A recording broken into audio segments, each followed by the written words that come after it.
We're at Zuccotti Park, which has been renamed Liberty Park.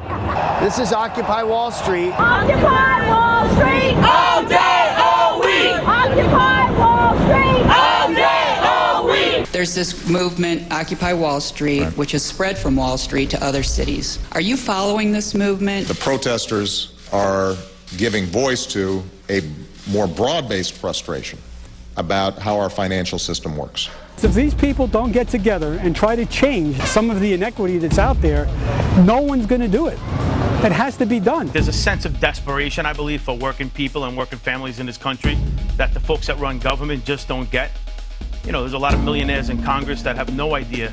A lot of millionaires in the New York State legislature, for that matter. If you make $1 million a year, you're bringing home an extra $408 a week under the eliminated millionaires tax. We have a lot of folks in New York City that aren't even making $408 a week to take care of their families. These protests, for one thing, have brought attention to the disparity in wealth in the United States that's developed over the last few decades. This is the problem of the French Revolution, and we have been eating a lot of cake. Mr. Chairman, as you know, there are people demonstrating against Wall Street in New York City and other cities around the country, and I think the perception on the part of these demonstrators and millions of other Americans is that as a result of the greed, the recklessness, and the illegal behavior on Wall Street, we were plunged into this horrendous recession we're currently in. Do you believe that we have made any significant progress since the collapse to suggest that we will not once again see a collapse on Wall Street and the necessity of a bailout? Many of the rules implementing Dodd-Frank are not yet in force or fully implemented. It's not being changed in Washington, not by legislators. They got to wake up.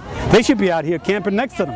When people protested the Iraq War, they got permits and we shut down the streets. Whereas this, people are reclaiming public spaces. When it first started, I heard about it. I wasn't sure, if it would develop into much, but it's really exciting seeing what's happening. I was here the second day. I was so excited. They started a radio station out of here. They're thinking they're printing a newspaper. I saw the computer banks and the food. Throughout the day, we probably get, I would say, a good $200 worth of different food donations at least. Support services are really what we need here in McPherson Square. Showing up and encouragement is one of the most important things we could do because they're doing it for us, and we got to be there for them. This group that is here today is a group from Chicago. This group that is here today is a group from Chicago. We will be marching today with the Labor March. We will be marching today with the Labor March. Unite and fight!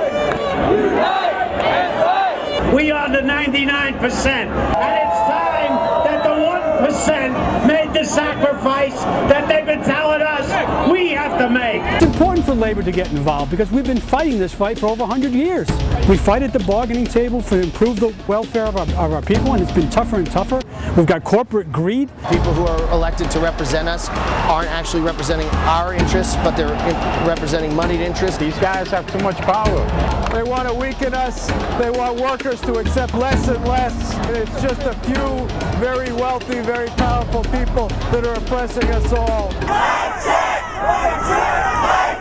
I like the fact that no one is in charge, because that's the only way that people will find their own voices. Those of you who want to stay, those of you who want to stay, you have the right to stay. You have the right to stay. There we decide our actions. People bring up their needs and issues and questions. People can all come to a decision on things without feeling left out. Those of you who want to march, and let's march! And let's march! It's each of these people deciding what they need and what they need to do and what their concerns are. I want to thank the folks from the Occupy Wall Street movement for sparking the labor movement. The way to do it is not to have conversations with politicians in the corridors in Albany and the corridors in Washington, D.C. It should take it to the streets, and thank you for showing us how to do it. This message has to be heard, has to be continuous, and it can't be stopped. Occupy Wall Street! All day!